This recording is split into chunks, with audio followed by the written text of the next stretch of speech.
What's up, guys? Hatter here again, checking in on the update on my tank. So I had a bunch of issues yesterday. I had the rim was leaking on both sides. I had to even the water level by lifting the far side of the tank up with a piece of wood to get it all leveled out so it wasn't leaking anymore. I added some more live rock. Went to go test my tank yesterday, and my nitrate levels were off the chart. So 200, the pink right there on the 200 is 200 ppm, which is the high side of fucking a tank. Not good, not at all. It shouldn't even be anywhere close to that. It should be about 0, in between 0 and 7.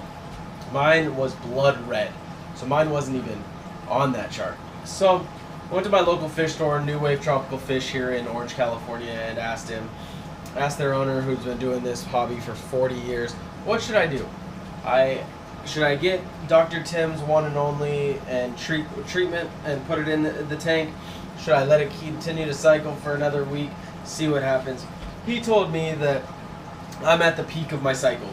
So within the next couple days, I should see it die off, since all my other levels are good, and should be able to put some fish in it. But if I really wanted to, instead of buying treatment, I could buy fish. So in my tank now, right here, swimming around, are 2 damsel fish, Yellowtail Damsels, which isn't exactly what I wanted in my tank. I wanted azure damsels, but actually now that they're in here, I like the yellowtails, which is a plus. If they survive the next week of cycling, I'll be good. But they're gonna lower the nitrate level. They're gonna add to the bacteria in the tank, which in overall is gonna be a good thing. So by this time next week, when I upload another video on Friday, which the next video will be on Tuesday, probably talking about either care or something, or maybe even freshwater. But on Friday when I upload, hopefully you will see that they're still alive, they're still good to go, and they're going to, in the end, make it and stay in my tank, and I can add my clownfish out of my 35-gallon out in the living room. But so when I put them in there, I didn't just throw them in.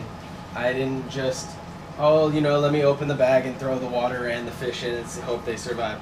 I took the bag, I set it on top of the tank for about 15-20 minutes, let them acclimate to the temperature. Once the temperatures were about the same, or at least I'd hope they were the same, I opened up the bag, rolled it down so it could float still in the water, and I added water, about a teaspoon a teaspoon a minute for about 15 more minutes to acclimate them to my salt water.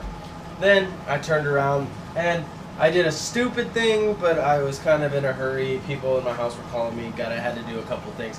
I then picked the bag up and dumped it in. Shouldn't have done that. I should have done it in a bucket, done a drip, and used a net so that the water in the bag didn't go in the water in my tank. But it is cycling, so it's not as bad of a deal, at least to me, for my tank. So as soon as I put them in, they decided to start swimming around, running around, riding around, whatever you want to consider it. So I'm really happy with the overall outcome of what's happening. So as you can see, they are swimming around, happy as can be, enjoying life. And I'm happy. My tank is set up. My tank has some fish, so it's not as boring. But if you have any questions, comments, concerns, post them in the comments below, and I'll get to them as I can. Again, I'm not the most knowledgeable person. I'm still learning this hobby, and hopefully within time I will be able to give you the knowledge that I've learned, and you can learn from my do's and my don'ts and my mistakes and my successes. So until next time, I'll see you guys later.